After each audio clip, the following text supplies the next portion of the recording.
Bonjour à tous, merci d'être venus si nombreux dans cette belle salle de Kyle Gates qui nous accueille aujourd'hui. Le sujet du jour, c'est la push notification. On a pris un titre un peu racoleur pour faire venir les foules et ça marche. C'est dans le cadre des petits déjeuners du marketing mobile. C'est une thématique qu'on adresse depuis maintenant 1 an et demi et qui fait son chemin. Donc tous les 3 mois environ, il y a un petit déjeuner qui est organisé sur une thématique précise et la MMA invite tous les adhérents à donner un sujet, à participer activement pour faire avancer l'économie du marketing mobile.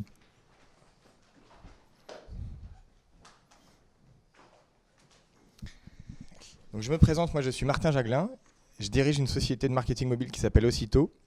Et à côté de ça, je suis vice-président de l'association et je m'occupe activement d'une commission sur le marketing relationnel mobile, commission qui traite de tous les sujets de push. Donc le SMS essentiellement, c'était l'activité historique de Aussitôt et de la MMA qui a commencé par là. Et puis de plus en plus, on voit arriver la push notification, le messaging OTT, les beacons, les passbooks. Et donc on voit qu'on est en pleine mutation et que les annonceurs doivent se poser des questions parce qu'aujourd'hui, la push notification devient vraiment prépondérante. Le programme du jour, je vais vous parler 15 minutes pour présenter le guide qui vient de sortir, qui est lancé officiellement aujourd'hui. Ensuite, je passerai la parole à Étienne Drouard qui va nous présenter le cadre juridique de la push notification. On a regardé un petit peu la littérature et je crois que c'est la première fois qu'il y a un écrit qui est sorti sur la push notification d'un point de vue juridique en France. Et puis enfin, on laissera la parole pour une table ronde pour débattre un petit peu. Donc Jérôme Bouteiller animera cette table ronde avec 4 participants, donc 3 annonceurs et une solution de push notification. Rapide rappel de ce qu'est l'MMA. On se permet de faire ça parce qu'il y a des invités aujourd'hui qui ne connaissent pas forcément l'association.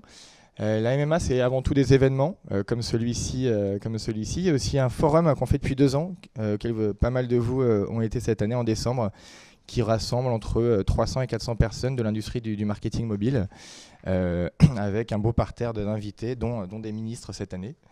On fait également des afterwork. Le dernier a eu lieu il y a quelques semaines à l'atelier Renault, qui permet un peu de faire du networking. La MMA, c'est aussi des publications. Il y a un baromètre qui devient connu, qui est le baromètre du marketing mobile, qui est publié trimestriellement avec tous les chiffres clés de l'industrie.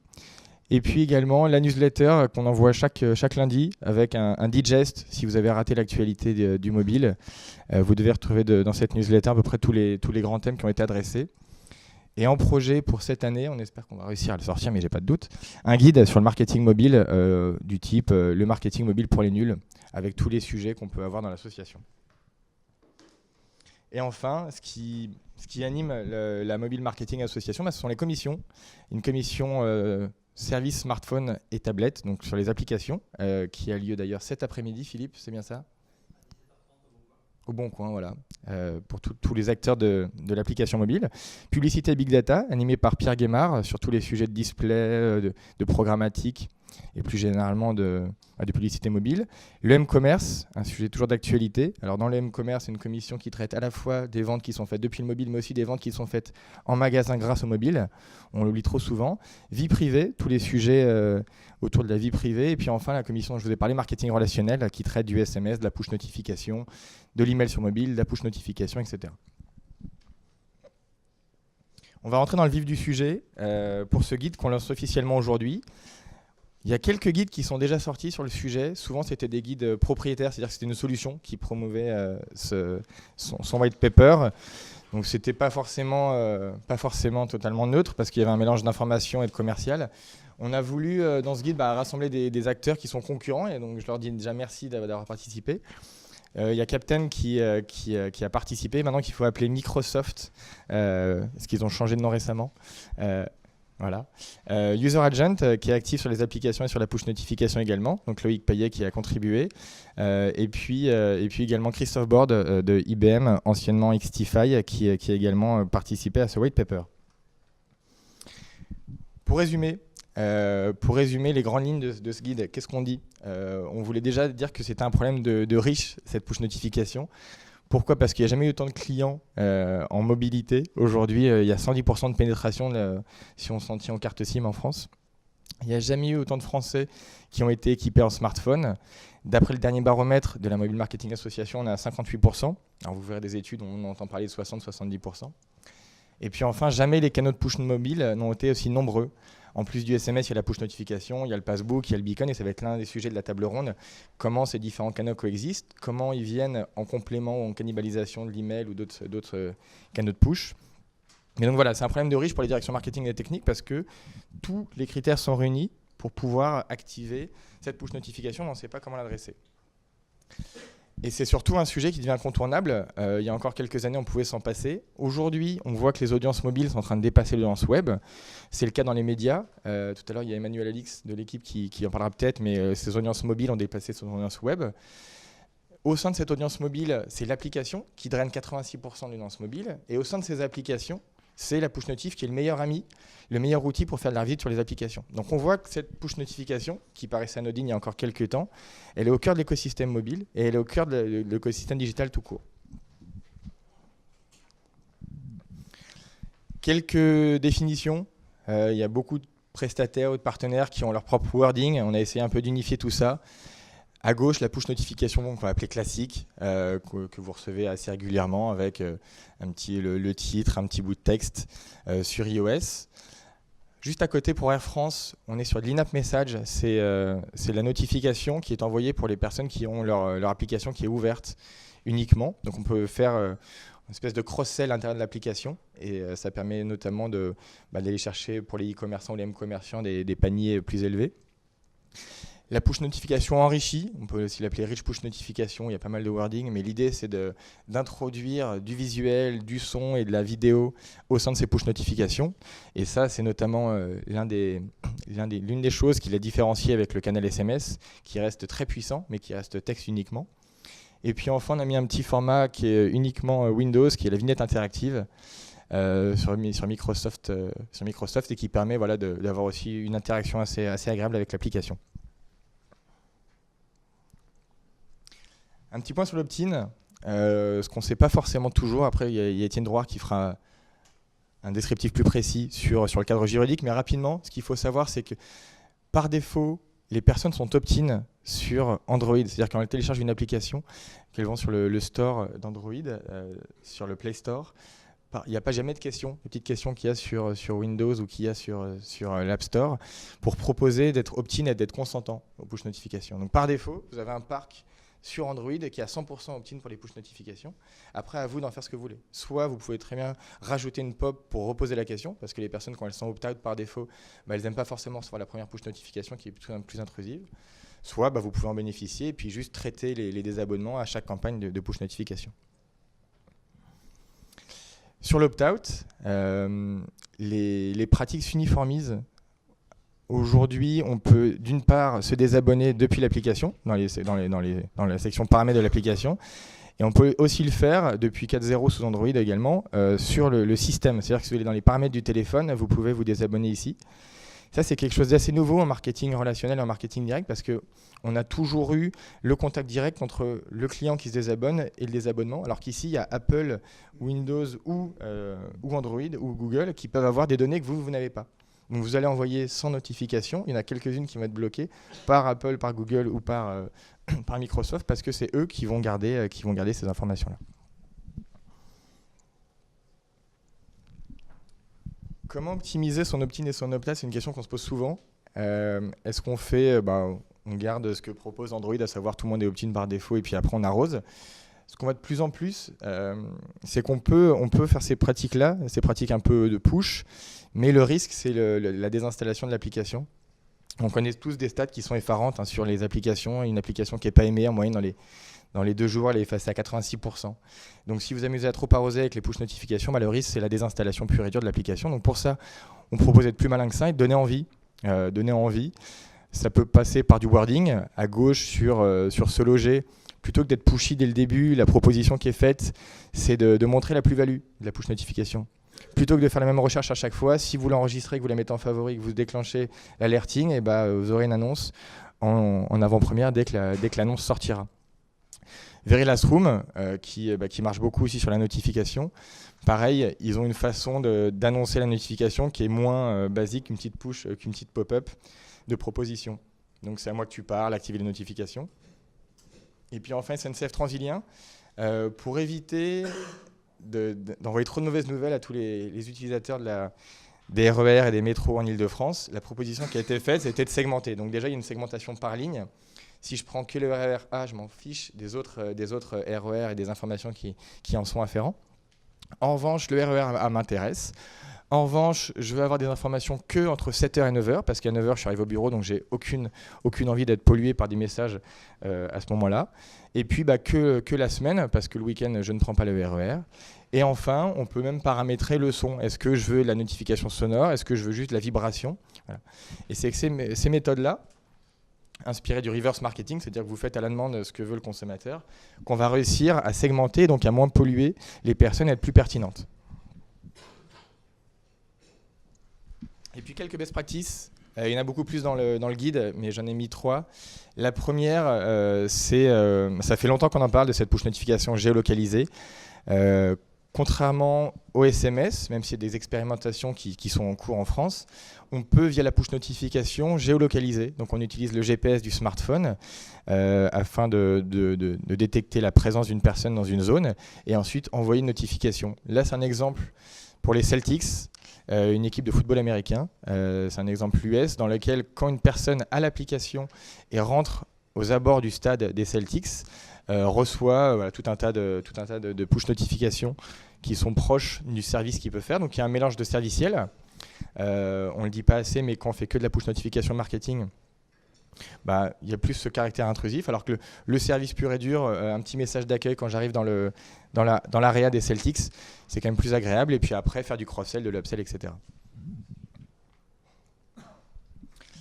Les push notifications trigger, on les appelle trigger, un peu comme ce qui se fait en email ou en SMS. Trigger, pourquoi? Parce que trigger, c'est la gâchette, donc c'est le déclenchement. On va déclencher des push notifications en fonction du cycle de vie du client dans l'application. Donc ça, c'est un exemple pour Easy Voyage, des notifications qui permettent d'accompagner le mobinote dans son utilisation de l'application. Donc j'arrive, je télécharge l'application. Le lendemain, je reçois un petit message de réassurance qui me vient me présenter l'application si jamais j'ai pas tout découvert, ce qui est souvent le cas. À J+3, je viens de chercher un vol et 3 jours ensuite, on me propose un produit en cross-sell sur ce vol. Donc on sait que c'est un enjeu dans l'aérien et dans le travel en général de pouvoir faire du cross-sell. J'achète un voyage, on me propose une location de voiture, on me propose un hôtel. Et puis enfin, une push notification qui se démocratise, c'est la réactivation. C'est ni plus ni moins que l'email de réveil inactif qu'on connaît tous chez les e-commerçants et qui permet d'aller repêcher le mobinote qui n'a pas utilisé l'application depuis un certain temps. Donc après, à vous de paramétrer le temps, parce qu'il y a des secteurs dans lesquels 45 jours c'est peu, d'autres dans lesquels c'est beaucoup. Il faut essayer de réveiller de façon le moins intrusive possible cette personne avec cette technique. La push notification abandon de panier, on la voit surtout chez les M-commerçants. Peut-être que vente privée en parlera juste après. C'est une push notification qui permet d'aller repêcher un panier qui a été abandonné pour les inciter à réouvrir l'application et à finir leur panier. Donc pareil, c'est des pratiques de marketing direct issues du web qui sont assez classiques aujourd'hui. Tout le monde sait faire pêcher plusieurs fois avec un panier non fini, avec des messages plus ou moins incitatifs, plus ou moins sur la défensive ou avec une promotion. On peut faire exactement la même chose en push notification. On peut même aller plus loin, on peut proposer une push notification, alors on a vu si l'application est fermée, bon alors on peut proposer une in-app notification si la personne est toujours dans l'application et que vous voulez la repêcher de cette façon-là. Et on sait que dans les ventes privées, c'est un enjeu crucial parce qu'aujourd'hui, le mobile au sens large, donc mobile plus application plus site, ça représente plus de 50% du chiffre d'affaires. Donc autant pour les médias, c'est l'audience, autant pour les M-commerçants, dans les ventes privées, c'est 50% de chiffre d'affaires. Donc ce type de notification est très très héroïste et sans passer, ce serait dommageable pour la rentabilité. Avant de laisser la parole à Étienne pour la partie juridique, comment on voit la push notification au sein de la Mobile Marketing Association? On la voit de cette sorte. Il faut en permanence avoir en idée que la push notification, c'est juste un canal de plus dans votre relation client et qu'il ne faut pas la traiter en silo. Ça peut paraître une évidence de dire ça, mais on a encore pas mal de fois des équipes marketing qui font leur plan de push notification et qui ne coordonnent pas forcément avec les équipes web ou avec les équipes papier. Et de fait, le client qui pense être unique, en fait, il a 3 communications, 3 entités différentes d'une même marque. Et donc l'uniformisation, ce n'est pas ça. Donc je vous invite à harmoniser ça et à parler à toutes les directions pour avoir un message customer centrique. Voilà, merci. Je vais passer la parole à Étienne pour la partie sur le juridique. Merci Martin.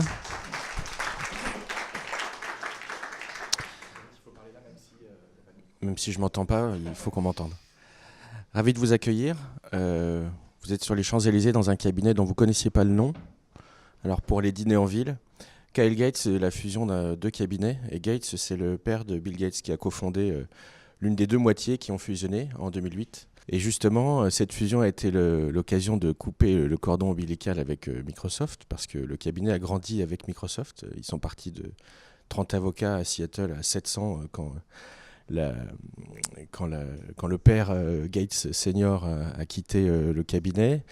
Et on travaille avec un certain nombre d'entre vous dans la salle, mais évidemment avec une connotation nouvelle techno forte. Il y a 2200 avocats dans le monde. Ici 35. Et moi j'ai récupéré une équipe géniale de propriété intellectuelle en 2011, date à laquelle je travaillais déjà avec la MMA, puisqu'on avait fait un guide pratique sur la géolocalisation.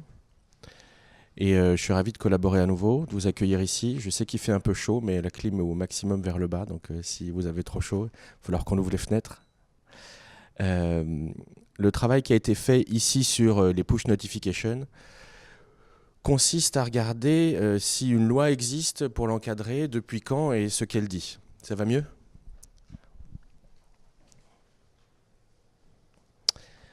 Alors oui, un texte existe.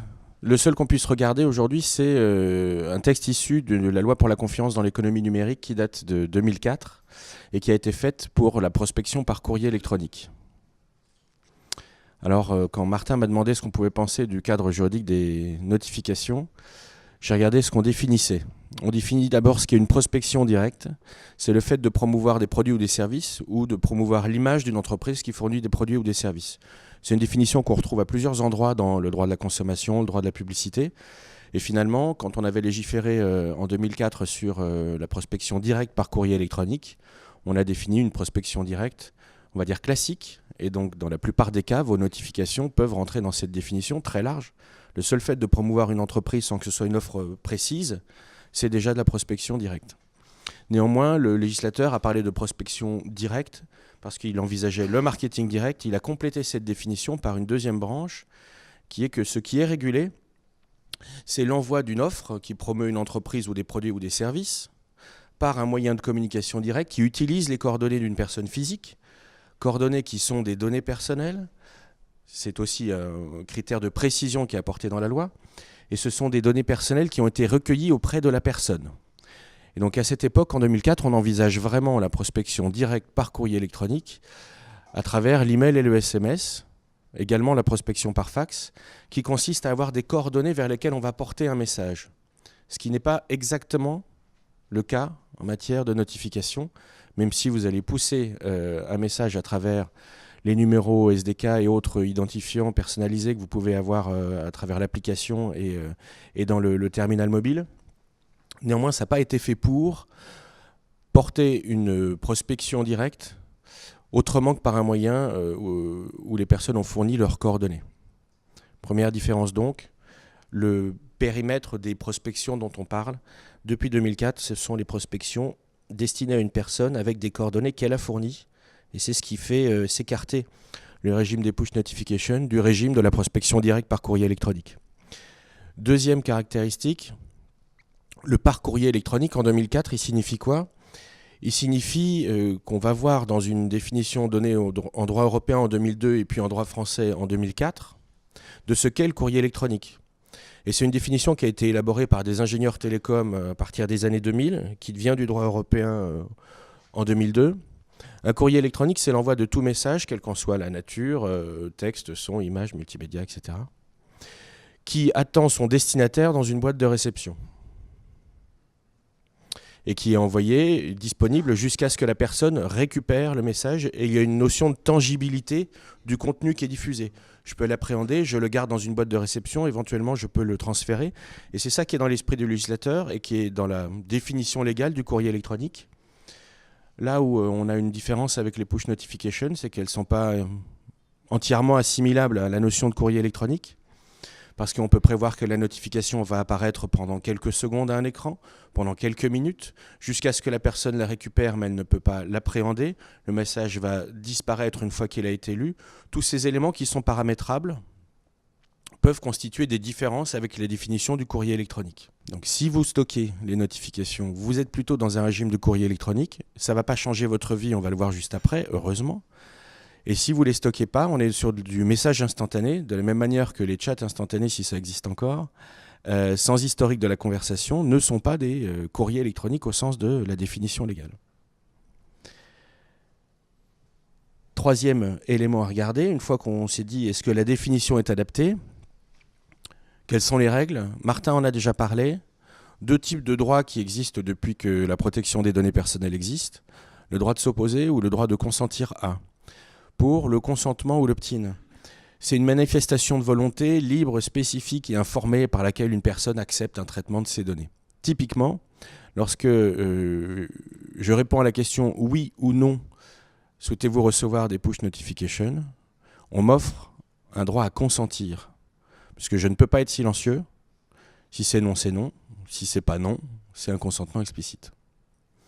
2 plateformes aujourd'hui imposent ce mécanisme de consentement préalable à la réception de push notification, iOS et Windows Phone.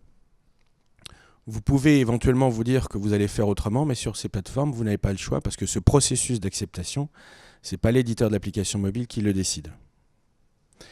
Autre droit des personnes, le droit d'opposition, c'est-à-dire en cas de silence, des notifications sont envoyées, et si je m'exprime, c'est pour dire que je n'en souhaite plus ou que je n'en souhaite pas.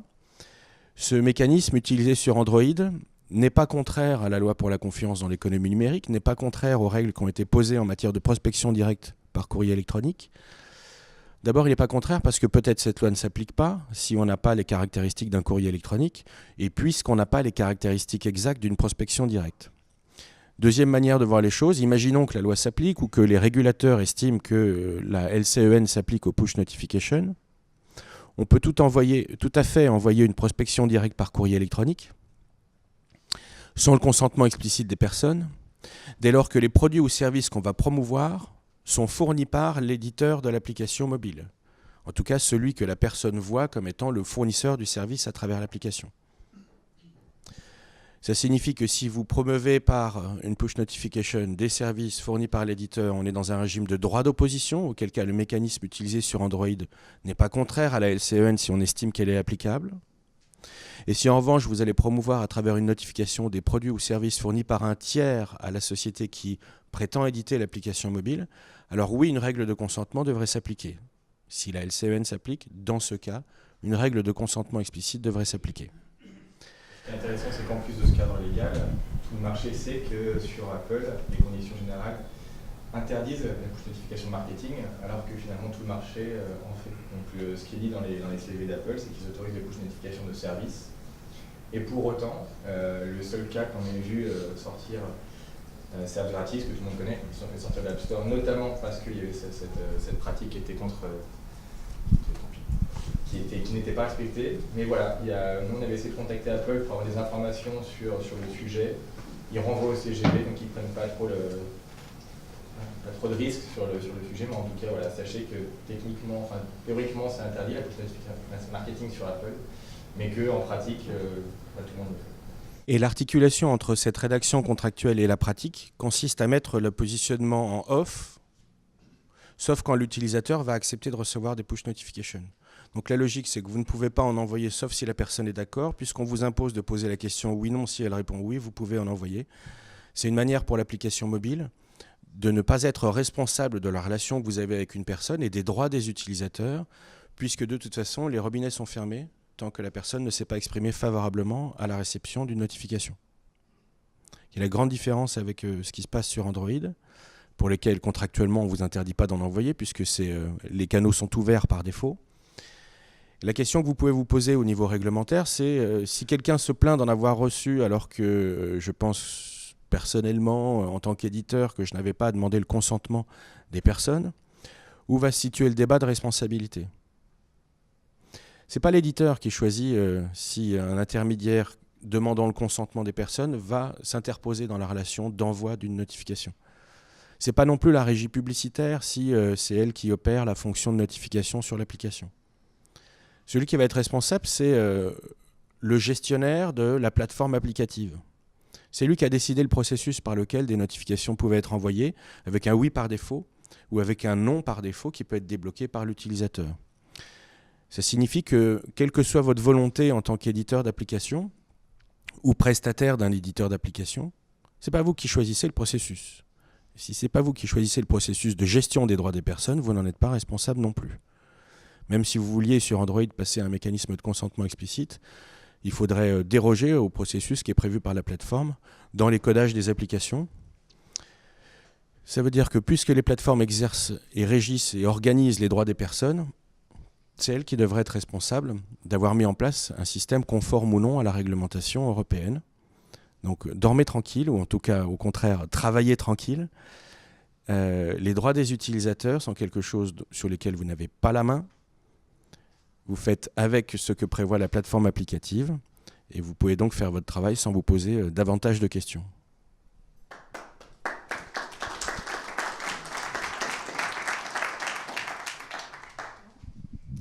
Je vais passer la parole à Jérôme pour la table ronde. Bonjour à tous, j'invite mes invités à me rejoindre pour cette table ronde. Donc le sujet du débat, c'est est-ce que le push sera la rising star du CRM, c'est ça ? En français, est-ce que les notifications sont le canal de demain pour la relation client ? Alors on va en discuter ce matin, on a 45 minutes avec 4 invités. Je vais vous proposer, je vais vous donner les micros et vous allez vous présenter rapidement pour un premier tour avec une question très simple. Quelle est votre activité, quel est votre périmètre et quel est le lien avec le mobile de votre entreprise ? On commence ? Très bien. Merci. Donc, je me présente, Julien Pell, que je suis en charge du Customer Success au sein de Captain / Microsoft. C'est le jeune pouce qui a été racheté par... Voilà, tout à fait. Donc, Captain, c'est une société qui a été créée en 2008 par Vincent Vara, Laurent Latière et Youssef Faury, et qui a pour objectif de fournir une solution qui permet de collecter des données d'usage comportemental dans les applications mobiles et d'utiliser ces informations pour pouvoir les segmenter et utiliser la notification mobile. D'accord. Et donc aujourd'hui, c'est une société qui monitore plus de 200 millions de devices, qui fait plus de 3 milliards de push par mois. Et sur plusieurs verticales. Donc mon rôle aujourd'hui au sein de cette société qui a été rachetée donc par Microsoft l'année dernière est d'accompagner nos clients dans l'onboarding de notre solution, aussi bien sur la partie stratégie marketing que sur la partie technique de l'intégration de la solution dans les applications et aussi dans l'environnement CRM plus global des organisations. À votre droite, Jean-Baptiste Rostand, chef de projet CRM chez Nestlé. Alors Nestlé, on vous connaît, un géant suisse de l'agroalimentaire. Quelle est votre présence sur le mobile ? Alors sur le mobile, on a 2 applications. Une pour les femmes enceintes, une application qui s'appelle Devenir Maman, donc qui propose des outils de suivi de sa grossesse, et une application qui s'appelle Nestlé Bébé, qui est à destination des jeunes parents, voilà, et qui suit l'allaitement, le suivi des biberons et des informations tout au long de l'évolution du bébé. Des applications qui sont des succès ? Qui sont des succès, oui. On peut le dire. C'est plutôt confidentiel, on est à plusieurs centaines de téléchargements par jour. Très bien. À votre droite, Florence Batou. Bonjour Florence, vous êtes Head of CRM Marketing chez Vente Privée. Ouais, je m'occupe de la feed. Ouais. Donc je suis Cécile de Rostand en fait, c'est ça. Donc moi je m'occupe de la feed chez Vente Privée, ça fait 4 ans que j'y suis. Du coup, naturellement, quand il s'agit d'envoyer des notifs, le sujet est arrivé dans mon équipe. En quelques chiffres, Vente Privée, vous nous connaissez un peu, j'ai un patron très médiatique. On fait 1,7 milliard de chiffre d'affaires, dont une partie depuis vraiment 2 ans et demi a migré sur le mobile. En termes de trafic, on est à je dirais 55% du trafic sur mobile, et le chiffre d'affaires est entre 45 et 50%. Ça va vraiment dépendre des secteurs, parce que vendre un voyage sur un mobile, c'est un peu plus difficile que de vendre une ceinture. Voilà. Et vous êtes donc en train de devenir mobile first. Ouais, voilà. Expression à la mode. Et en fait, en septembre, on a lancé une nouvelle application parce qu'on était vraiment très en retard techniquement sur notre ancienne appli. Donc là, on sort d'une petite période de migration qui a plutôt été un succès parce qu'en 3 mois, on a migré, on a dépassé nos objectifs. Et on a 3 millions de porteurs de l'appli en Europe actifs. Alors après, l'activité sur une application, ça dépend vraiment de l'appli. Enfin, on va en reparler. Mais voilà, on a un joli chiffre en tout cas. Et à votre droite, Emmanuel Alix, directeur marketing et projet chez l'équipe grande marque d'information sportive. Vous êtes aussi devenu aujourd'hui une société principalement mobile. Oui, tout à fait. Bonjour à tous. Donc moi, je m'occupe des projets digitaux et des supports digitaux à l'équipe, donc web, mobile, tablette, même téléconnecté. Plus fort, hein, pardon. Donc voilà, donc aujourd'hui, on est une activité qui est sur le digital qui est plus mobile, parce qu'on fait 65% du trafic. Donc c'est le trafic, c'est les pages vues sur le mobile et la tablette versus le web. Et 2 tiers de votre audience aujourd'hui. Ouais. Alors c'est pour ça que je précise le trafic, parce que l'audience en termes de visiteurs uniques, on a encore plus de visiteurs uniques sur le web chaque mois que sur le mobile, donc selon les chiffres de Médiamétrie. Donc il y a un usage qui est beaucoup plus fort sur le mobile et la tablette. Donc voilà, donc aujourd'hui on n'est pas encore mobile first, parce qu'évidemment on est parti d'une entreprise qui faisait avant tout du papier, qui est arrivée sur le digital, ça a mis du temps, et maintenant il faut qu'on saute l'étape pour leur dire non, maintenant il faut que vous regardiez votre mobile. Donc voilà. Ah oui, c'est en cours, c'est pas encore dans la culture de la maison, mais c'est en cours, et aujourd'hui on est le premier média sur mobile, média généraliste et média sportif confondus, avec plus de 4 millions de VU en moyenne par mois. Donc voilà, donc ça se développe beaucoup, et ce qui est intéressant, c'est que le chiffre d'affaires aussi publicitaire commence à beaucoup se développer sur le mobile. On n'est pas encore au rapport web mobile en termes d'usage, mais voilà, cette année ça va être plus de 25% du chiffre d'affaires de la régie qui va être fait sur le mobile, donc ça commence à être vraiment important. Alors donc 4 entreprises qui ont pris le virage du mobile. Emmanuel, je vous propose de garder une minute pour nous dire un peu ce que vous faites aujourd'hui de ces push notifications. Est-ce que c'est un outil essentiel dans votre stratégie mobile ? Oui, tout à fait, c'est un outil essentiel. Donc aujourd'hui on a donc un peu plus de 4 millions de visiteurs uniques mensuels. Donc le push, c'est vraiment un service d'information, c'est vraiment un média à part entière. Je pense que ce matin, beaucoup... C'est un média, et on peut s'en servir comme outil. Mais aujourd'hui, je pense que beaucoup de gens se sont réveillés avec une information, ce qui s'est passé cette nuit, avec la mort de sportifs notamment. Voilà, ça a été la première information et le premier support par lequel les gens ont obtenu cette information, c'est la push notification. Vous l'avez envoyé automatiquement ou Non, la rédaction était mobilisée cette nuit quand on a su à 3h30. Oui, alors c'est quand on envoie une push de notification générale, donc sur les grandes informations de sport, c'est 3,5 millions de personnes qui la reçoivent. Et après, on peut s'en servir comme outil pour soit faire de la conquête, notamment de la conquête de nos abonnés, de nos lecteurs gratuits, en essayant de les transformer en lecteurs payants, parce qu'on a une offre payante sur nos applications. Également de reconquête, donc on l'a vu tout à l'heure sur les cycles de vie, pour essayer de réveiller les inactifs des gens qui utilisent moins l'application. Voilà. Et on a un service de personnalisation autour de l'alerte, où je suis fan d'un club de foot, d'un club de rugby, et demain on va le développer à d'autres sports et sur d'autres thématiques. Je peux m'abonner à recevoir les buts du PSG, les derniers résultats de l'OM, etc.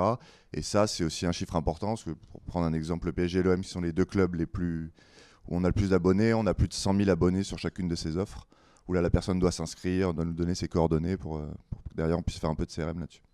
3 millions de push envoyés, en tout cas, ça fait quoi, 2-3 fois l'audience d'un BFM, je dis pas de bêtises. Je ne sais, c'est significatif, tout à fait. Ouais. Oui, non, c'est vraiment important, et on le voit vraiment que ça a un impact direct sur le nombre de lectures des articles et le nombre de vues. Voilà. Ce matin, le chiffre est déjà colossal. On a déjà plus de 500 000 vues sur le mobile, sur l'article qui annonçait le décès hier. Et donc voilà, on sait que là-dessus, il y a eu un taux de réaction très important. Florence, chez Vente Privée, on sait que historiquement vous envoyez beaucoup d'emails. Aujourd'hui, Oui. quel usage vous faites aussi de la push notification ?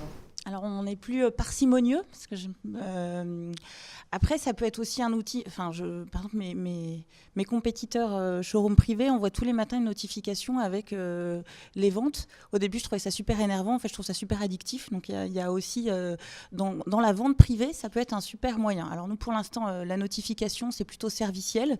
Vous vous inscrivez à une alerte marque. La veille, on vous envoie un email pour vous dire demain, il y a des iguales sur vente privée. Et à 7h du matin, vous recevez la notification. La vente des iguales est ouverte.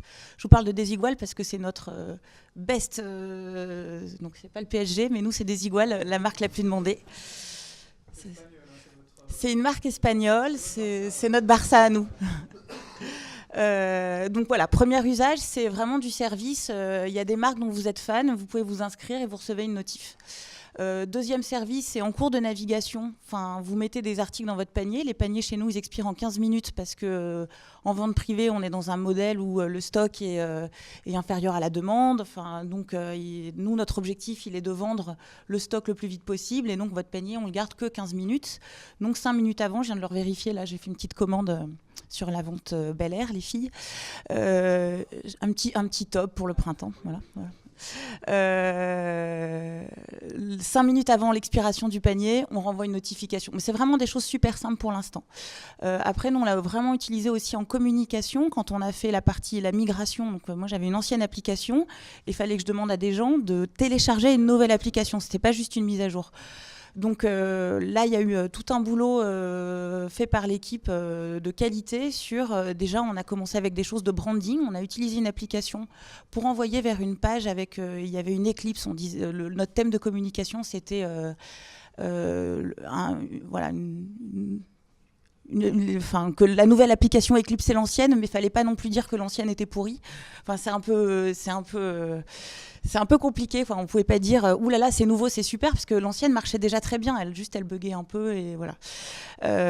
Du coup, on a d'abord utilisé la notification comme outil vers une page de branding avec une animation. Donc j'avais une jolie éclipse. Quand je secouais mon téléphone, hop, ça m'emmenait vers la page du store pour télécharger la nouvelle. Donc ça, c'était la première étape. Ça a duré 10 jours. Puis après, quand même, on n'avait pas assez migré de membres sur la nouvelle application. Donc on a plus utilisé du push notification en segmentant.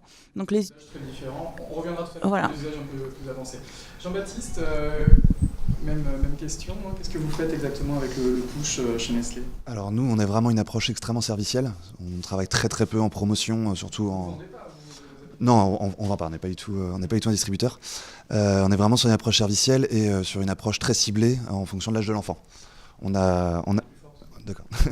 On a la chance d'être renseigné quasiment à 100% à l'âge du bébé ou à l'avancement de la grossesse. Donc voilà, le but, c'est de vraiment leur montrer que l'application a un contenu qui est extrêmement personnalisé, parce que toutes les semaines, ils vont avoir un nouveau contenu qui va correspondre à leur âge, pas à leur état d'avancement.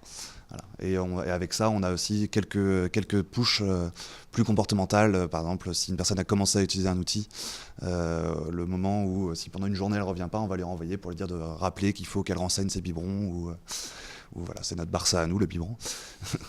Il faut qu'elle renseigne son biberon ou sa tétée de 13h, voilà, donc on le rappelle. Et vous envoyez à 13h par exemple une notification pour rappeler à la maman le but en fait c'est de le rappeler 24 heures plus tard. Voilà, 24 heures plus tard, on se dit voilà, c'est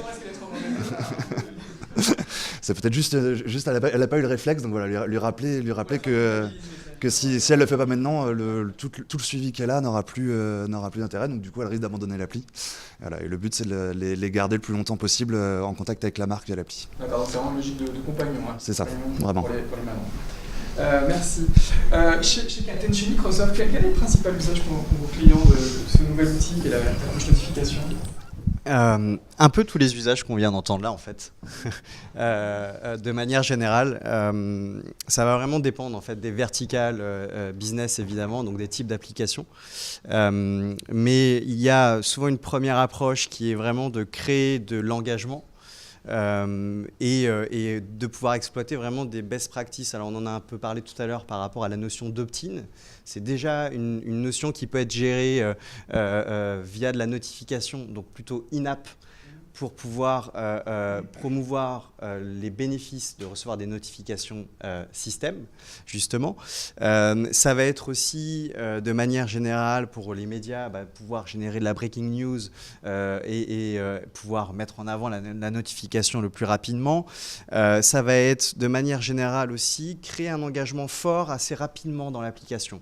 Aujourd'hui, on sait que on va dire dans une période de 20 à 30 jours après le lancement de l'application pour la première fois pour un utilisateur, vous avez une perdition assez forte de vos utilisateurs. Donc l'objectif, c'est vraiment de travailler sur l'accompagnement de ces utilisateurs, de leur mettre en avant les features de l'application, de leur mettre en avant tous les bénéfices que l'application peut leur apporter et de créer une vraie relation avec ces utilisateurs. Alors Martin le rappelait tout à l'heure, il y a déjà des outils, l'email, le SMS. Ça serait quoi la principale valeur ajoutée de la notification push, sa puissance, 3 millions de push envoyés j'imagine en quelques dizaines de minutes, son rapport qualité-prix, parce que ça coûte quasiment rien d'envoyer des push. C'est quoi pour vous la principale valeur ajoutée? Alors il y en a plusieurs. Effectivement, le rapport qualité-prix, si vous comparez au SMS, effectivement, il y a un gain énorme. Mais surtout, parce que le mobile, c'est ce que vous avez tout le temps dans la poche et que lorsque vous avez vos applications, c'est le seul moyen en fait, de communication qui est aussi le plus pertinent. Donc, c'est vraiment là la valeur ajoutée. Après, il faut faire attention dans les usages, c'est-à-dire qu'il ne faut pas non plus être trop intrusif. Et c'est un peu ce qu'on oublie assez souvent. On peut envoyer la notification sans relâche, donc il faut faire attention de ne pas trop spammer l'audience. Des bonnes pratiques. Jean-Baptiste, chez Nestlé, justement, j'imagine que vous utilisez depuis longtemps l'emailing, vous avez sans doute aussi testé le SMS. Comment le push s'insère dans l'utilisation de ces autres outils? Alors, historiquement, on n'a jamais utilisé le SMS. En tout cas, il ne me semble pas. Vraiment aucune idée. Je pense que les SMS, on est quand même sur une démarche très promo, très distributeur. Voilà, encore une fois, nous... Voilà, il faut qu'il y ait un ROI significatif, parce que c'est quand même un outil très très cher. Voilà, comme on est sur des logiques très CRM, très relationnelles, l'email et le postal en fait. Sont les deux outils les plus... Oui, c'est ça. Et très très héroïste, contrairement à ce qu'on peut croire. Ça coûte quand même plus cher qu'un SMS. Donc... Ça coûte plus cher qu'un SMS, mais les retours sur investissement derrière, la qualité du contact, voilà.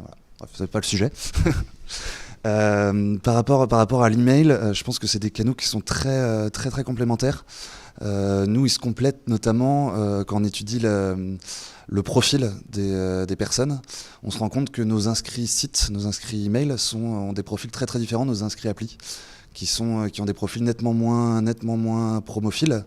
Ils sont vraiment là pour chercher du service, de l'information, pas du tout, enfin beaucoup moins pour chercher des promotions. Ça, on s'en rend compte. Ouais. C'est lié à vos campagnes de recrutement? Peut-être que quand vous achetez des emails sur Internet, vous passez par des grosses plateformes de mailing. C'est possible, mais même par exemple notre profil le plus promotionnel, c'est le Google AdWords. Voilà. Donc on sait que les gens viennent chercher des clubs, enfin des programmes de fidélité type Nestlé Bébé ou Crocon la Vie ou Ma Vie en couleur, en grande partie pour de la promotion. Alors que quand ils viennent chercher des applications, on sait que c'est sur une relation plus servicielle. Voilà. Après, il y a des avantages objectifs. On parlait de la puissance de feu, du rapport qualité-prix, c'est des choses aussi importantes. Alors la puissance de feu, malheureusement, nous on n'a pas c'est pas comparable le nombre de personnes qu'on a en base email par rapport au nombre de téléchargeurs de l'appli en contact. Mais c'est vrai qu'il y a une rapidité de mise en place, il y a une réactivité qui est extraordinaire. Aujourd'hui, c'est sûrement notre point de contact le plus réactif en termes de clics.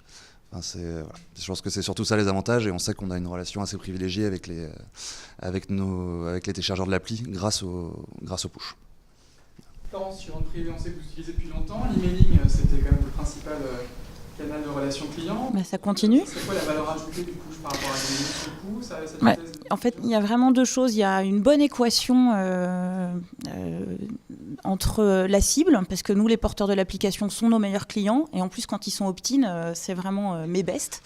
Donc c'est les meilleurs. Donc j'espère que vous avez tous l'application vente privée et que vous êtes opt-in aux notifications. Donc évidemment, de manière assez naturelle et simple, j'ai un ciblage. Le fait d'avoir l'application, d'être opt-in aux notifications, c'est mes meilleurs clients. Donc ça, c'est déjà hyper facile d'avoir un outil qui lui-même fait le ciblage, sans que nous, on le fasse. Après, deuxième sujet, quand on va par exemple envoyer une notification sur une vente en cours qui ne se passe pas super bien, par exemple, je vous dis, il y a Ralph Lauren en cours en ce moment, techniquement, c'est une personne dans mon équipe qui peut programmer une notification, une personne au marketing. Si je veux envoyer un email sur une vente en cours, vu la manière dont on est structuré chez Vente Privée, il faut que je fasse intervenir quelqu'un à la production des ventes, donc vraiment dans les équipes chez nous qui fabriquent les ventes, quelqu'un à la DSI, que moi je valide le BAT, que je fasse valider le BAT à mes collègues européens. Donc en fait, on était une petite boîte et on a grossi, et en fait on est obligé d'être organisé comme ça parce que structurellement on ouvre une nouvelle boutique tous les jours. Donc c'est un coût significatif, j'imagine. Alors c'est un coût humain parce qu'en fait on paye pas au CPM nos routages d'email. Ça nous coûterait un petit peu cher. Donc il y a un vrai sujet aussi organisationnel, tout simplement, de se dire... Pourquoi le push ne repose pas sur le même cycle de décision? Parce que le push, pour l'instant, c'est quelque chose qui est intégré au marketing, qui n'est pas encore intégré à la DSI. Ne serait-ce qu'en termes de budget, c'est sur mon budget CRM que je paye l'outil de routage de notification. Donc c'est bien négocié. Et c'est aussi la preuve que c'est un média nouveau. C'est-à-dire que pour l'instant, on est en train d'intégrer l'outil de push notification dans notre outil de routage email. Mais c'est des enjeux techniques un peu longs. Technique, est-ce qu'on envoie plus rapidement des notifications qu'on envoie des emails? Oui. Voilà, oui, absolument. Sur les volumes, là, j'imagine quelques centaines de milliers de notifications envoyées en quelques minutes et ça passe. Oui, ça passe. Après, en routage email, on parle pas d'email là, mais on travaille dessus. C'est un sujet hyper important. Et quand on est en recherche de médias chauds, la notif c'est le bon moyen aussi, parce que voilà, en 2 heures, moi j'ai fait mon job, alors qu'il me faudrait 6 ou 7 heures si je veux router un email, même en mode trash. Allez, on y va, on relance un email. Donc il y a vraiment des enjeux organisationnels derrière aussi. Emmanuel, à l'équipe, à quelle heure elle est partie la newsletter quotidienne? Elle est partie à 7h. Ce que disait Florence, c'est que c'est le média chaud, quoi. Le média chaud, la notif, on l'a tout de suite sur son téléphone, on a déjà une information juste ce qu'on voit apparaître sans même ouvrir l'application pour avoir plus de détails. Donc voilà, aujourd'hui, l'emailing, on a également un système d'alerte. On peut déjà aussi s'abonner à des alertes par mail, mais évidemment, la transfo est beaucoup, beaucoup moins importante. L'usage est fait sur le mobile, donc le push est sur le mobile et beaucoup plus facile d'accès. Et voilà, et aujourd'hui, le mailing est quand même plus utilisé sur toute la partie, pour tous nos abonnés payants. On l'utilise plus. On va y venir aussi sur le push, parce que c'est un axe important de notre développement. Mais voilà, aujourd'hui, le push, c'est vraiment sur l'information chaude, le dernier résultat, la dernière info. Et on la pousse. On est à la Mobile Marketing Association. Je me dis que vous avez testé le SMS aussi il y a quelques années pour faire ce genre de service. Oui, tout à fait. Et ça marchait plutôt bien, parce qu'on travaillait notamment avec les opérateurs. On était les portails sport des opérateurs. Ça fonctionnait bien, c'était très rentable. Mais voilà, petit à petit, les opérateurs ont arrêté de proposer ces services, donc on a arrêté avec eux. On va y revenir dans un instant. Je voulais juste qu'on parle de la problématique de l'opt-in et de l'opt-out. On en a beaucoup parlé. On voit qu'il y a des stratégies un peu différentes selon les plateformes logicielles. Quelle proportion des utilisateurs de l'équipe, par exemple, acceptent les notifications sur votre parc installé d'applications? Est-ce qu'il y a une grosse différence entre iOS Ouais, tout à fait. Alors nous, on a voulu être plus royaliste que le roi, notamment sur Android, où on a quand même demandé avec la pop-up d'acceptation. Donc on a un taux qui est environ de 30% sur Android, mais on va changer ça et on va passer en opt-out, comme présenté tout à l'heure. Et sur iOS, on a 60% d'acceptation. Et Windows Phone, j'ai pas le chiffre en tête, je suis désolé. Ouais, je sais, mais tout à fait. Enfin, un peu moins d'audience que les autres, mais c'est performante. Tout à fait, il progresse fortement. Voilà.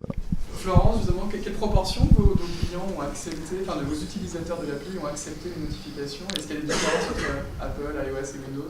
Alors Windows, j'ai pas beaucoup d'infos à vous donner parce qu'on avait une application, mais qui était pas, on n'a pas mis tous les budgets dessus.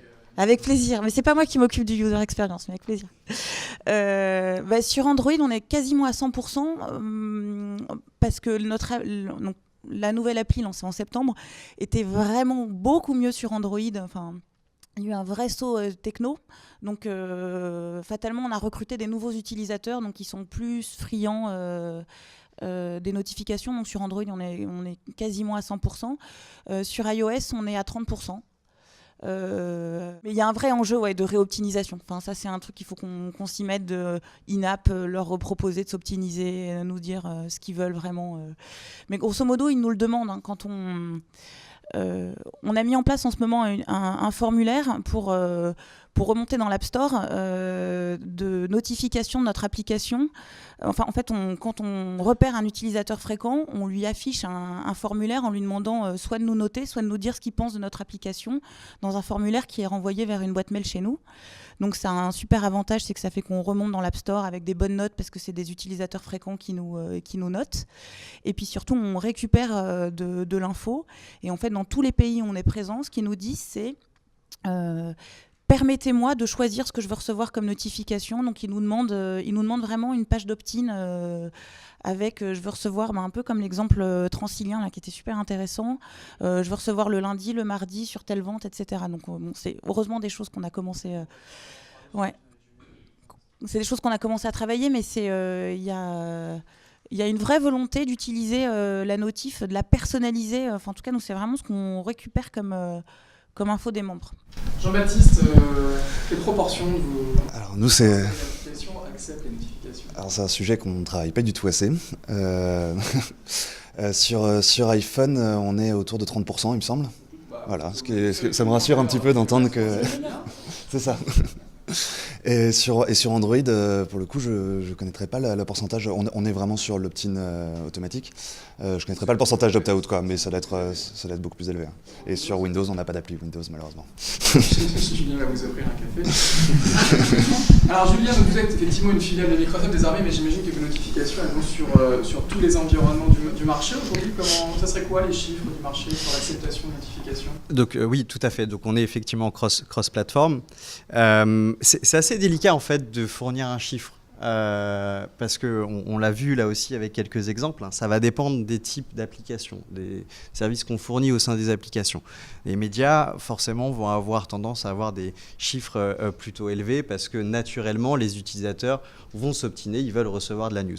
Quand on rentre dans des applications plus m-commerce, on va avoir des chiffres un peu plus bas. En revanche, il y a un réel effort effectivement sur l'optimisation de ces opt-in. Donc, sur iOS, pour parler de chiffres, il y avait Forrester qui avait annoncé un chiffre. Alors, ça remonte un petit peu, ça fait 1 an de ça. Il parlait d'à peu près un peu plus de 60%. Aujourd'hui, on est un petit peu en dessous de ces chiffres-là si on prend un large spectre. Un peu plus d'un utilisateur sur deux accepte les notifications.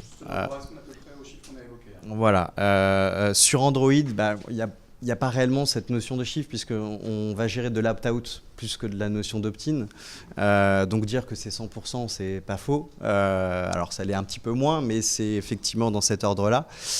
Et pour tout ce qui va être Windows Phone, alors on peut commencer un petit peu à parler de chiffres. Mais voilà, on va être sur du 30-40% également. Parce que Microsoft a la même stratégie qu'Apple, hein, c'est de l'opt-in. Exactement. Alors après, il faut prendre aussi en considération l'historique sur cette notion d'opt-in. Je prends l'exemple donc pour Apple, la notion de proposer aux utilisateurs de s'opt-iner ne peut être effective qu'une seule fois. Donc on pose la question qu'une seule fois. Et les usages depuis assez longtemps, ça a été effectivement de mettre en avant cette permission dès la première session, potentiellement dès le premier écran. Et c'est effectivement des erreurs qui ont été mises en place, des erreurs, on va dire, par l'usage, parce qu'effectivement, les utilisateurs qui téléchargent les applications ne savent pas forcément pourquoi ils devraient accepter les notifications. Donc il y a un réel effort à faire sur mettre en avant la valeur ajoutée de la notification système. Dès le premier écran. Alors, ça peut faire partie d'un tuto dans les premières étapes de l'application, montrer la valeur ajoutée, échanger déjà avec l'utilisateur sur cette notion pour pouvoir afficher ensuite cette pop-in d'Apple au bon moment.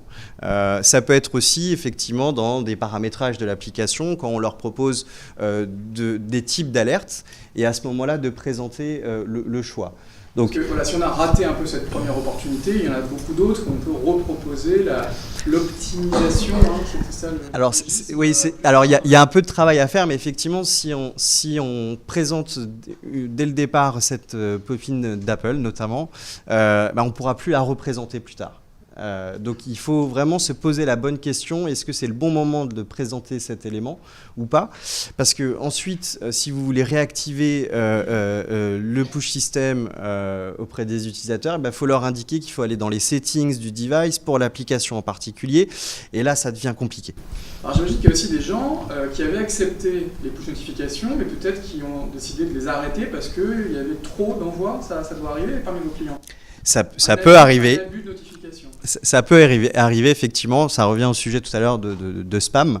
Et c'est effectivement un point important. Et là, il faut. C'est un peu du test and learn. Il faut. Grisé par l'outil, c'est gratuit, ça marche bien. Allez, on en envoie 30 par jour et puis zut. Et si vous envoyez 30 par jour, vous faites griller par les utilisateurs, vous avez des mauvais commentaires sur les stores. Ça va dépendre encore des types d'applications. Voilà, si vous êtes dans le média et que vous faites de la breaking news, en fin de compte, les utilisateurs ils sont assez ouverts pour recevoir l'information. Mais par expérience, on a pu observer qu'en moyenne, au-delà de 7 notifications par jour dans les médias, on commence à potentiellement avoir des churns. 7, c'est quand même important, quoique pour de la news, ça paraît logique. C'est moyenne, ça dépend évidemment du type d'usage. Voilà. Jean-Baptiste, si on devait effectivement partager un peu ces best practices, ces erreurs à pas commettre, qu'est-ce qu'on pourrait... Alors nous, on est très très loin de 7. On est plutôt autour de 2 ou 3 par semaine. Je sais pas combien il y a d'éléments par jour. On est à 2 ou 3 par semaine hors push automatique de type rappel d'allaitement. Nous, je pense qu'on a l'obligation d'être extrêmement pertinent, parce que justement on n'est pas un média, on fait pas de la breaking news. De toute façon, on n'a pas énormément de nouveaux contenus qui vont arriver 7 fois par jour. Donc le but, c'est de maintenir un contact régulier sur le long terme en étant extrêmement pertinent et en donnant une information qu'on est certain va intéresser la maman. Sinon la sanction, c'est ça. Et la désinstallation, et on est dans un univers qui est extrêmement compétitif. On a énormément de Vous avez eu des compétiteurs qui ont justement commis des erreurs en émettant trop de notifications Alors ça je ne saurais pas dire, mais je sais qu'en tout cas nos applis sont très interchangeables. Donc voilà, si on se mettait à envoyer trop d'applications, trop de push notifications, voilà. Vous l'avez testé dans un autre pays peut-être Non, pour l'instant, voilà. C'est ça. Et c'est aussi des bonnes pratiques qu'on a aussi de l'email. Voilà, finalement, on est sur le même type de dosage et le même type de ciblage aussi, en essayant d'être le plus pertinent possible. Florence, ça serait quoi le bon dosage pour vous C'est un peu compliqué de répondre parce que nous, il y a vraiment du coup, grosso modo, 2 usages. Soit je suis dans une volonté de message push. Par exemple, l'été, on a une politique commerciale qui est un peu différente. On a ce qu'on appelle les summer camps. En fait, ce sont des soldes de vente chez vente privée où on va faire 2 sessions de vente, une à 7h du matin, une à midi. Donc là, on envoie à tout le monde pour midi une notification qui dit ouverture de la 2e session de vente. Donc les prix sont encore plus cassés que d'habitude. Donc c'est des événements commerciaux, vraiment chez nous. Donc là, moi, j'ai aucun état d'âme à envoyer une notif à tous les porteurs de l'appli parce que c'est la manière qu'on a trouvé de ne pas renvoyer un email dans la journée. Donc là, on va pendant 4 semaines être hyper push, quoi, vraiment. Et le reste, on utilise et je fais vraiment attention à ça, à ce que la notification soit un outil relationnel. Donc pour l'instant, on n'a pas trop abusé. Ça nous est arrivé de le faire un peu de pousser une vente, par exemple, qui n'avait pas tellement d'intérêt commercial. Donc ça n'a pas été perçu forcément comme du... Ça a pu être être perçu comme du spam. C'était surtout que moi, je voyais pas d'ROI derrière. Donc la sanction, oui, ça peut être ça. Il y a de temps en temps, quand c'est vraiment mal ciblé, sur 2-3 campagnes, on voit tout de suite, un petit désabonnement, c'est pas dingue ça. Et c'est surtout qu'il se passe rien, quoi. C'est-à-dire qu'il n'y a pas de trafic incrémental, il n'y a pas de CA. On a utilisé un média pour rien en impact, donc ça c'est une sanction immédiate. C'est-à-dire qu'on ne peut pas annoncer un ROI ou une action positive sur une vente, donc voilà, ça c'est. C'est quoi votre best practice pour l'usage de ce genre d'outils, sur le nombre de sollicitations des lecteurs? Parce que nous aujourd'hui on en envoie donc l'alerte générale de l'information sportive majeure, on en envoie un peu moins de 3 par jour en moyenne, mais après nous ça dépend vraiment beaucoup de l'actualité. Donc évidemment une journée comme aujourd'hui, un mardi de semaine, on va peut-être en envoyer 1 ou 2, ou peut-être 0, et ce week-end on va en envoyer 5. Voilà. Donc c'est tout un travail avec la rédaction pour arriver à qualifier quelle information on peut envoyer en push ou quelle information on ne peut pas envoyer en push. Nous au marketing on a une volonté qu'on en envoie un peu plus, on pense que la limite sur une journée un peu avec peu d'actu, c'est 4 ou 5. Mais après le week-end, s'il y a beaucoup d'actualités, s'il y a beaucoup de résultats, on en verra. Voilà.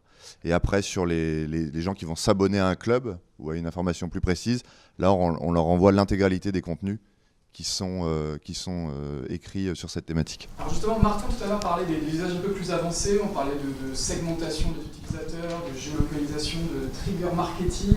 C'est des choses que vous faites aussi, j'imagine, pour transformer des lecteurs gratuits en lecteurs payants. On commence depuis l'automne là, à faire des campagnes de push pour des gens qui vont souvent voir des contenus payants mais qui s'arrêtent au paywall exactement. On fait également ça pour les réveils des inactifs. Il n'est pas venu depuis un mois, mais on sait qu'avant il venait plutôt souvent. On va essayer de le réveiller, notamment par un contenu plutôt sur la thématique qui consommait le plus dans l'application. Donc il consommait plutôt du rugby. On va essayer de lui envoyer une information. Et on va pas lui envoyer reviens, ça fait un mois qu'on t'a pas vu, tu nous manques, mais plutôt une dernière information rugby qui est plutôt pertinente. Et voilà, on essaie de les rattraper comme ça. Mais c'est vraiment le tout début et c'est vraiment cette année qu'on va essayer de développer ça. Donc un média plus tactique. Voilà, tout à fait. Laurence, j'imagine que vous avez les mêmes problématiques, un abandon de panier d'achat, vous pouvez Alors l'abandon, il est géré automatiquement en fait. 5 minutes avant l'expiration du panier, on reçoit une notification. Après, effectivement, on commence aussi les tests. C'est vraiment balbutiant chez nous, mais je pense chez beaucoup de gens. Donc, on teste des choses sur du réveil d'inactifs, de gens qui ne sont pas venus plus longtemps. En fait, moi, pour l'instant, j'arrive pas à savoir c'est quoi le bon timing, en fait. Parce que j'ai bien en tête les usages web. On l'a vérifié. Enfin, on a une segmentation qui est robuste. Sur la partie mobile, en fait, c'est plus mouvant. Vraiment, j'ai un visitorat régulier, mais j'ai aussi toute une partie du visitorat qui va pas venir pendant 3 mois, qui va revenir. Donc trouver c'est quoi l'inactivité sur le mobile. Pour l'instant, chez Vente Privée, moi je sais pas faire encore. Par contre, on commence à faire des tests en géolocalisation sur notre offre Rose Deal. Alors Rose Deal, pour ceux qui ne sont pas au fait de ça, c'est des coupons. En fait, vous achetez un coupon 50 € chez Vente Privée, il en vaut 100 en point de vente. Donc forcément, on a de la géolocalisation potentielle. Donc on commence des tests. On n'est pas encore au top de la vente sur de la notification géolocalisée. Donc c'est un premier sujet sur lequel on travaille. Il y a une autre application dans le groupe Vente Privée qui s'appelle Le Pass, qui est de la promotion en magasin aussi, mais gratuite, où j'ai pas d'acte d'achat sur l'application. En fait, je me présente en point de vente avec l'application Le Pass et j'ai droit à une réduction. Donc là, il y a aussi pas mal de tests qui sont faits que moi, je gère pas. C'est vraiment une équipe à côté. Donc voilà, grosso modo, nous, on en est au début. Ce qu'on sait, c'est qu'en fonction de votre device, c'est pas le même moment de communication. Par exemple, moi, ça marche toujours mieux le matin entre 7h et 9h si vous avez un Android ou un iPhone. Si j'envoie une notif sur tablette, sur un iPad, elle va mieux marcher entre 19h et 21h. C'est vraiment des choses qu'on a commencé à voir. Ouais. Mais qui est lié au prime time des applis. Nous, on ouvre les ventes à 7h du matin. À 7h du matin, on est dans les transports. Mon mobile, c'est mon réveil matin. Enfin, du coup, on a vraiment Mais c'est hyper logique, hein. On a rien inventé. On a juste regardé notre audience, en fait. Donc, c'est le matin. C'est le soir. Exactement. Et c'est pas les mêmes ventes que les membres viennent visiter aussi. Donc, par exemple, s'il faut que je pousse une vente de voyage ou de billetterie, l'achat il se fait plutôt le soir entre 19 et 22 heures. Alors que une chemise, un sac à main, une paire de chaussures, on va être le matin ou le midi. Il y a vraiment un effet vente privée le stock physique, il est plutôt le matin. Tout ce qui va être dématérialisé, c'est plutôt le soir. Parce que c'est aussi des achats qui sont engageants pour le foyer. Enfin, voilà, pour plein de raisons de consommation propre. Exactement. Des usages assez avancés. Jean-Baptiste également, alors vous n'êtes pas commerçant, mais est-ce que vous commencez aussi à regarder cette problématique peut-être de segmentation de vos utilisateurs par âge, Alors par âge, on le fait déjà, c'est là-dessus qu'on base notre stratégie. Voilà, c'est à l'âge du bébé. On fait un petit peu de trigger et on commence à réfléchir, mais on est vraiment au balbutiement de la réflexion, à de la géolocalisation, notamment par des accords avec pour soutenir des actions de certains distributeurs.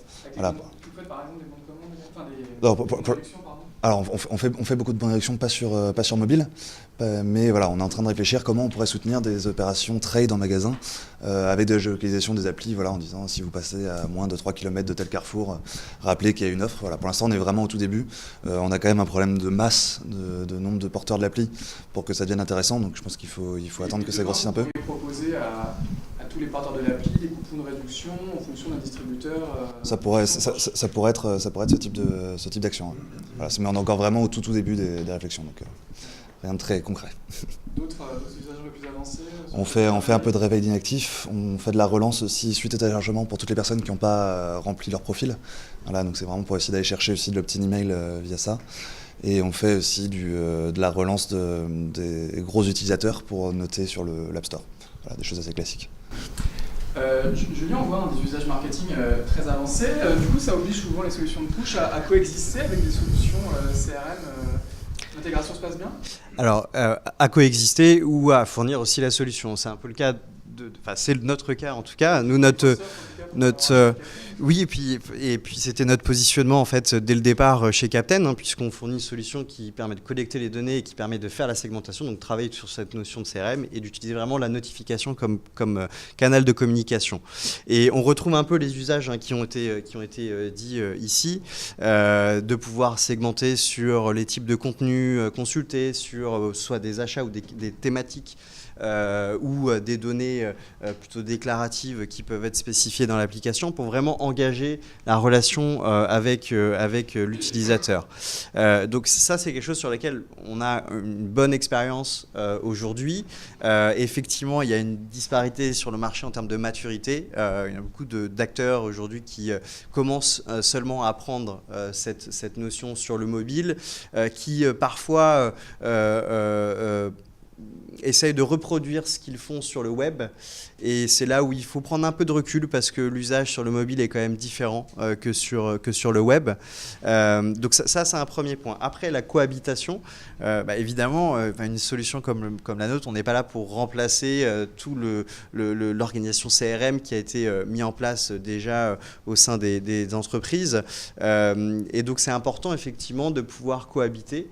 Donc souvent la notion se fait avec le DSI pour pouvoir savoir si on peut récolter un certain nombre d'informations ou utiliser déjà des segmentations pour mieux adresser la notification aux utilisateurs. En tout cas, c'est pas un simple add-on, hein, c'est véritablement un outil stratégique aujourd'hui pour les entreprises qui veulent réussir sur les nouveaux écrans. Tout à fait. Justement, une petite remarque là-dessus. La notification, aujourd'hui, c'est très fréquent dans les apps, mais on commence à l'avoir dans les navigateurs web. Est-ce que, du coup, on pourrait faire de la push notification un outil beaucoup plus puissant qu'on l'imagine aujourd'hui, voire un outil central dans la stratégie de CRM des entreprises, qui pourrait peut-être un jour cannibaliser l'email ? Alors, cannibaliser l'email, je dirais pas ça. L'email a encore de belles années devant, comme d'ailleurs le SMS. C'est plutôt complémentaire. Mais c'est quand même complémentaire. Et donc justement, quand on parlait de cohabitation, il faut penser à ça. Est-ce que c'est le bon moment d'envoyer l'email plutôt que la notification, ou la notification puis ensuite l'email, de pouvoir réactiver les utilisateurs quand on a envoyé un email qui n'ont pas interagi, et plutôt exploiter la notification.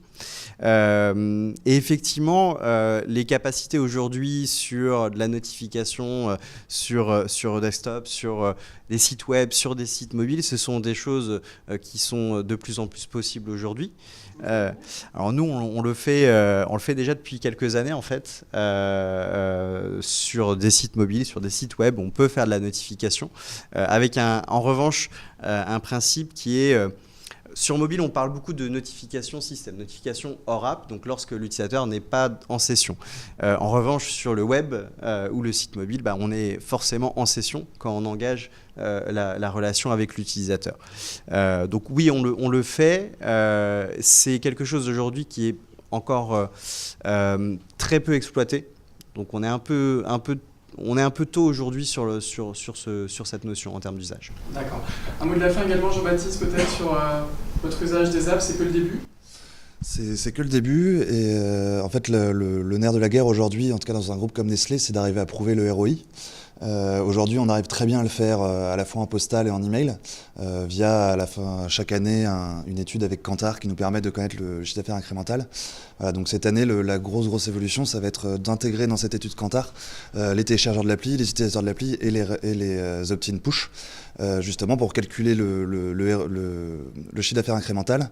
Et donc du coup, j'espère qu'il sera extrêmement positif. Et du coup, il pourra justifier aussi des investissements à la fois en téléchargement d'applications et en ressources pour améliorer encore nos stratégies de contact via push.